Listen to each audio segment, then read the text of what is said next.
Welcome, guys, to the Nurse on Purpose podcast. Today, I'm so excited to be talking about this topic. We're talking about something that every nurse and parent knows all too well: how scary the hospital can feel for kids. My guest, Mary Jenner, is a pediatric oncology nurse turned entrepreneur who decided to do something about it. She's the founder of the Butterfly Pig, a company that is creating medical play tools that help children understand what's happening to them, help them feel more in control, and actually build trust with their care team. Mary works with hospitals, child life specialists, and families to show that play isn't just a distraction, it's a powerful part of care. Her work is helping kids feel safer, helping nurses and staff feel more supported, and improving outcomes around the world, one playful moment at a time. Mary, you're welcome to the show. Thank you so much for having me on here. I'm really excited to share about it. Yeah, I'm so glad to hear about it. I was sharing with you earlier that my background is in peds. I always loved peds. I always loved the peds unit. I always did well on all my peds courses. Like, that was my favorite thing. And I think that the joy of being on the children's unit, and they just do something with that unit. They just sprinkle some like good dust in there. And they make it so colorful and so playful. And it feels like you're just going to work to play, while you care for your children. And I've always enjoyed that. So to see you develop something like this, medical grade, like toys that children can relate with, that they're seeing every day, that may make them feel scared, and being able to make it playful, it's so incredible. So let's talk about your company, the Butterfly Pig. What actually led you to name your company the Butterfly Pig? What was the story behind that? It's kind of funny. Back during the pandemic is when I started the company, because I was on maternity leave and it was mid-pandemic and we were amidst California wildfires. So I was stuck in the side of the house constantly. So that's where I started to finally bring this dream to light. And I had already written a children's book called The Butterfly Pig a few years before. And it's a story about a pig born with butterfly wings, and it's about inclusion, self-love, and embracing your differences. And so during this time, I decided, because it was so similar to what I wanted to do with the business and helping kids feel seen and be able to love themselves regardless of like their life experience, if they are medically complex or whatever they may be going through. So I thought it would be a really nice meld of having the business named after the book.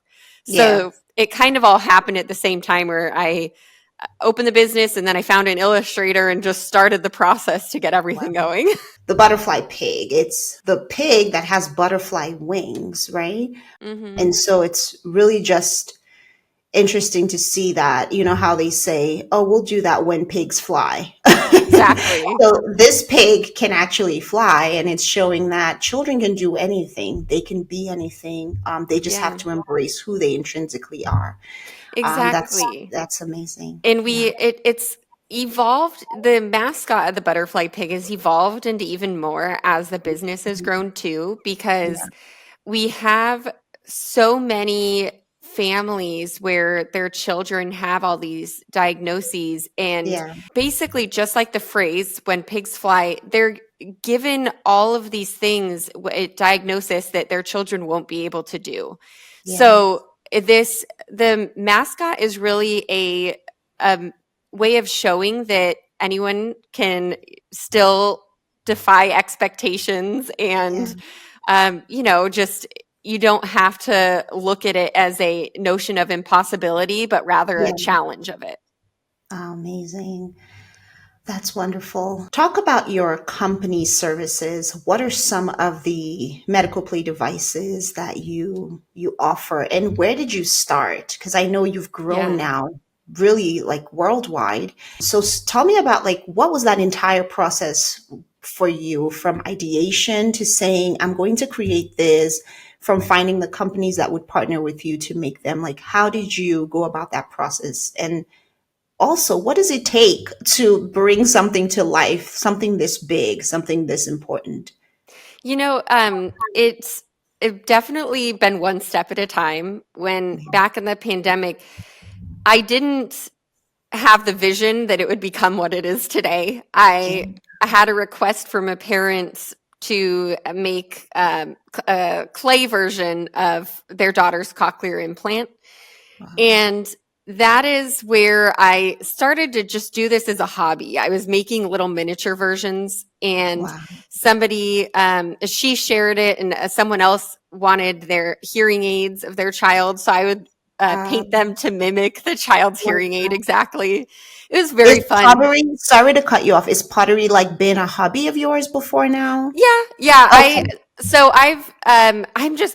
I love all creative stuff. Like I paint, I draw. got it. It Okay. I would say I'm like a jack of all trades, master of none. But No, so no. I they like when I look back at like these little clay versions of hearing aids, Mm, like it's a little embarrassing to me seeing what yeah. we make now. But Wow. it was as I started getting more requests, I realized I couldn't keep up with the demand because it was taking me hours per clay device, and it was at least 3 hours, and I was charging $10. Like it was Oh not Lord. sustainable. Yeah.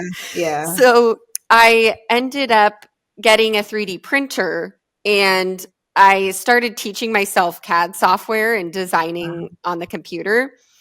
And thankfully now my dad does a lot of that for me because he saw what I was doing, and he's an engineer, and he said, I can do what you're doing, but better. And I said, please show me. So now he works for me. So we started doing the 3D printing to make the devices. And it started with one printer, and we'd slowly get another as funds from the business came in. Now we have 26 3D printers. And so we actually make everything in house. So we print everything, we assemble it, and ship it out all from a location just up the street from here. Wow. That is Yeah. amazing. Yeah. You So are kind of a big deal. it doesn't feel like that because it's like You are. I'm having a lot of fun, and Mm, I'm very grateful that I have so much family that lives around here. yes. So I wouldn't be able to function without my family because my dad helps with the business, my mom works there part-time, my sister-in-law and her sister. So Wow. it's a very family run Family, thing. yeah. And Way to do because we it. have so much help, it makes it easier to bring toys like this to light. So we have, gosh, now I want to say we have over 80 different devices Yeah, that you we've made. do.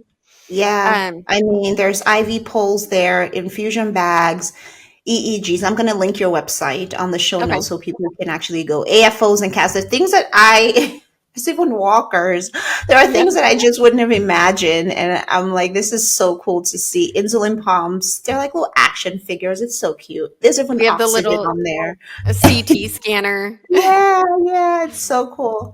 And on your website, it says trusted by 80 hospitals worldwide and 25,000 plus kids. That is such an achievement. How does that make Yeah. you feel? You know, it's funny because so I just listened to the podcast of Taylor Swift and Travis Kelsey, and Uh-huh. she says in it that she never looked back and been like, you know what, I've made it. This is the Wow. point. Like she's just keeps pursuing creative endeavors, and that resonated a lot with me because Mhm.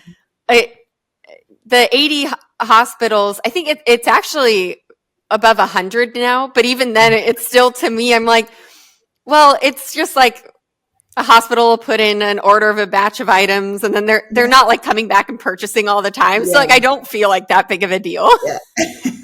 It's still such a great deal. And it doesn't necessarily have to be financial, but even just Yeah. the fact that you're making such a huge impact on kids' life. And there's so many things that you're never going to know about that a child would benefit from, but they're not going to be like, all right, let's write the owner of this company and say thank you. So Yeah. this is a huge deal because it's a sacrificial work. Yes, you're making income from it, but it's a sacrifice because you're really changing people's lives that otherwise would be scared, and overcoming fear is a big part of healing. So being able to do that, I just so applaud you for that. And speaking of being a thankless job, what are some examples? Have you gotten any thanks? Have you gotten any kind of stories about how medical play has changed a child's experience? Oh, yeah. That's one thing I do. It's wildly different from nursing in that I do actually get a lot of messages from Hmm. families and like them tagging me in videos or photos Yeah, of their child. And yeah, it's really sweet to see. In terms of stories, I think the one that's most impactful to me was my own nephew. no, He was born with HLHS, and mm, the same year I opened the business. So a couple years in, or that is hypoplastic left heart syndrome for listeners. And yeah, a couple years into the business, his mom asked if we could make a toy echo because he was having to get them routinely, and he was always very shut down during them, very nervous about it. And she wanted to see if it would be something that would help him. yeah. In literally the next appointment, he marched in there with his mini toy Echo and he started teaching the Echo tech how to do his own job. Wow. And it was, of course, everyone got a kick out of it. But I remember her Mm, saying that it changed something that was happening to him to something that he was a part of. So yeah, it's yeah, yeah. empowering. Absolutely, that's true. Are you still able to work on the unit No, as an I oncologist? actually I quit in 2023 to focus on Mm, this full yeah. time. I'm not bringing in a salary from it yet, but Mm, I was able to do that because my husband's job changed. So yeah. it has definitely been a like family wide Yeah. endeavor. That's amazing. How do you get hospitals to sort of patronize you? Do you do any kind of marketing, or has it just been word of mouth so far? It has mostly been word of mouth. I Mm, this past year I was working with a marketing agency, but it um we found that organically it's doing much better. It's right. hard to do any sort of marketing in the healthcare world and when you have medical toys because Hmm. thankfully due to HIPAA, you can't just target families with X diagnosis. Right. So marketing has been challenging in that regard. And on the B2B side, selling to hospitals, I would say the other thing that's helped is going to conferences and just one Yeah. conversation leading to Yeah. another. Yeah. Absolutely. Okay, now let's talk about integrating this into nursing workflows because that's a huge thing, right? We know that Yeah. nurses are often pressed for time. And then we're advocating integrating play into workflows. How can nurses do this practically without feeling like, hey, here's one more thing that we have to put on our plate? Right. And that is a big thing that I've been trying to speak about more because I see integrating play into healthcare to really actually be a time saver. When I was Hmm. working in pediatric oncology, where the idea to this business really came to fruition was there was a girl who had been in there for a long time. She was 3 to 4 years old and she had a pick line. Hmm. And I remember getting report that morning that I should try drawing her labs while she's asleep, or I need an extra set of hands to hold her down to draw labs because she had so Yeah. much fear around it. Yeah. And even though there's no pokes or anything, she just had some lasting medical trauma from it. And it Hmm. was a really hard thing for her. So Yeah. I tried to do something different and I brought in an IV and put an IV in her teddy bear and demonstrated what I was going to do in the teddy bear first. And it completely flipped the script. She Yeah. was excited. Instead of being scared, she was curious and engaged with the toy. And then she Yeah. sat through her blood draw on her own accord. Just Wow. it was amazing. So that is what showed me what normally would have been a 15, 20-minute endeavor of trying to get these labs drawn if she was awake. Hmm. It was 5 minutes, if not Yeah. less, just because of the Yeah. medical play. Yeah. So Wonderful. that's where I recognized the need for more medical toys to be able Yeah. to teach through play, but also build rapport with our patients. Yeah. And then at once making the business and looking into research around it, I've Mhm. really been able to understand the science and psychology behind it of why it's so impactful. And Mhm. honestly, I'm surprised that this isn't being taught like in nursing Mhm. schools because it's Mhm. huge. Yeah. Yeah. Absolutely. And can you talk about a little bit of that research? What have you found in your research about how impactful this medical play can be? Yeah, there was actually a study, a randomized control trial done in 2023 with a Mhm. toy nebulizer. And they had a group of children who were able to play with a toy nebulizer and stuffed animal before getting their own treatment. And then the other group didn't get that to play with the toy beforehand. And they measured fear and anxiety before and after. And it, with the toy, it was, gosh, it was like I want to say a 50% decrease in fear and around Mm. 40% of anxiety. In the Yeah. control group, it actually went Yeah. up. Their fear and Yeah. anxiety increased afterwards. Yeah. Yeah. So there's that. There's studies showing that play has access to implicit memories and it activates the subconscious. So if children are too young to verbalize what they're going through or they just don't know how, play helps them process that trauma. Yeah. And Absolutely. that is what a lot of these studies have really helped us form what we want our toys to look like and Mhm. represent. Mm. So that's why they're so realistic too, is Yeah. young kids, kids with developmental delays or autism, they don't have as much dual representation or symbolic Mhm. play, like using a banana to be a phone. They Right. need the Right. more literal, concrete realism. Absolutely. Yeah. So that is what we are striving to do is really make these tools educational for all kids. Yeah, absolutely. And it's a form of trauma informed care because a lot of children go through this and they have subconscious traumas kind of embedded and they don't know that until much later. And now we're dealing with all these post traumatic psychiatry care as adults. But if we were to start from when they were 1 and 2 and 3 and really hone this, because a lot of children may go through treatment for all of their lives, right? So if we can start from when they're young to incorporate these play models into their care, then we leave them with less trauma than they would have had otherwise due to fear and anxiety, as you mentioned. There's one more thing I want to talk about because I know I said nurses are pressed for time and how can nurses do this? But is there a place for interdisciplinary collaboration as it relates to kind of medical play and nurses and physicians and child life specialists and families all working together more intentionally to foster play? Absolutely. Yeah. Yeah, in my utopia, these toys would be bedside. So Yeah. a child with an infusion going has a matching one available for their stuffed animal or doll to play with. Yeah. And if every person involved in a child's care could view it from the lens of play, I believe that is ideal. Yeah. It's play is their right, it is the way they interact with the world around them.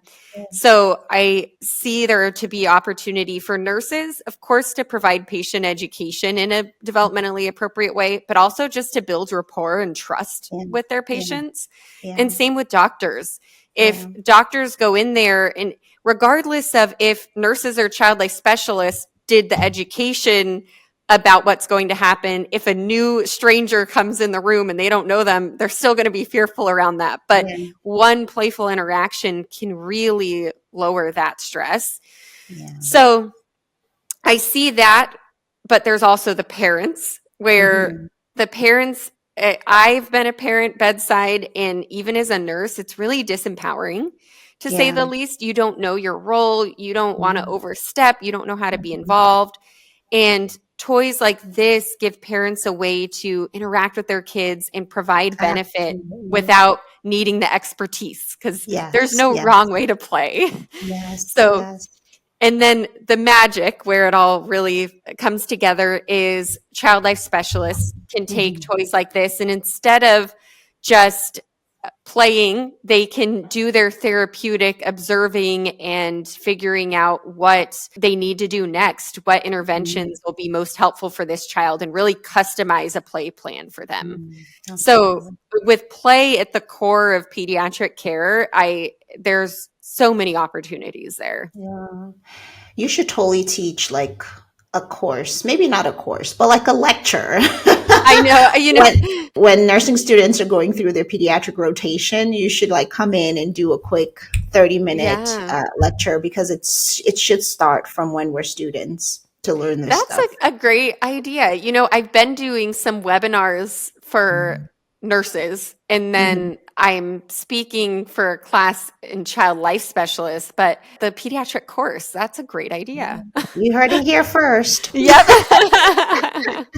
I would say, if, because it's also about education, yeah, right? While this is a business, it's also a way to teach, right? And show our nursing students the importance of this concept. So just like reach out to professors on LinkedIn or, schools and say, Yeah. hey, I've put together this course and I would love to just have a slot every semester to teach your peds students, and you can replicate that. And from those students, you can have student teachers that will then carry that message to other schools, so that you're not the only one who's teaching every school in the entire United States. Yeah. But another thing to think about, because I know you like creativity. So, Yeah. I love that idea. all right. Well, thank you so much for sharing. It's been such a pleasure to hear about the butterfly pig and all the great things that you're doing. Let's go ahead and play our game and move to our media section. So, my first question is, if you watch any shows, medical shows, anything, TV, whatever, what is your perception about how nurses are portrayed in media? You know, I usually try not to watch those shows Right. because of course it brings back some stress from being inpatient, Mhm. but also it is frustrating to me seeing how nurses are portrayed. Yeah. And it seems in media that we are just blindly following orders, like there's no actual skill needed. Yeah. And Yeah.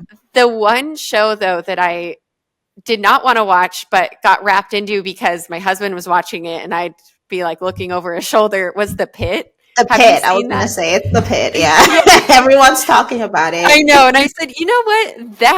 I think that really helped Close. show. It's closer. Yes, that Mhm. it did show. I believe they empowered the residents a lot more in that show, but Yeah. the nurse, like the charge nurse, I thought that Yeah. was a really nice Yeah. representation. We're getting there, right? Slowly but surely, we're getting there. Thanks for that. Okay, let's play our game. I'm gonna shake around my jar, and I will pick a category, and then you have to become the plot writer for a show that you create. Tell us the plot, and you're already so creative, so I know you're gonna do awesome. Oh, no way. Like a Kids creative book. a kid's book. Oh my gosh, why? I usually don't show the categories, but this was just way too close. I mean, That's kids book, hilarious. that is hilarious. Okay, I well, love your that. category is kids book. Go ahead. Ooh, okay. So a nurse in a kid's book. Yeah. That's an interesting one because I was thinking whatever category was pulled, I would want to show like the thought process of a nurse and how much critical thinking goes into it. But for a kid's book, how would we best do that? Ooh. Hmm. Okay. I have there's a children's book that I've written but Mhm. haven't done anything with. And I think we could twist this to be a nurse. It's Mhm. called The Day It Rained Glitter. Mhm. So that could be a fun one where it is a nurse working in an emergency room and it's Mhm. the day it rained glitter and all these people are coming in with different forms of chaos that have happened because of the raining glitter. Yeah. It got glitter in their eyes. Oh, Lord. And I think it could be really fun showing a nurse trying to treat a bunch of glitter injuries. Awesome. That's wonderful. That is such a great book. I would read that, and I would read it to my daughter. Right. Yeah, thank you. Okay, so where can people find you to connect with you, or if they wanted to patronize your business? I'm all over the place. If you Mhm. look the @ symbol, the butterfly pig, we're on Facebook, Instagram, TikTok, YouTube, I've started. And for me specifically, I am very active on LinkedIn. So anyone that looks up Mary Jenner, you'll probably find me. I post quite a bit on there. Awesome. Thank you. Thank you. Thank you. This has been an amazing time just talking with you, showing people what is possible. If you truly just believe in something and put your mind to it, you can go really far. You can fly, right? Even if you don't have literal wings, you can actually fly. Thank you, Mary. Thank you for being here. Thank you to all my listeners for tuning in. I hope you have enjoyed this episode, and I will see you in the next one. Bye-bye.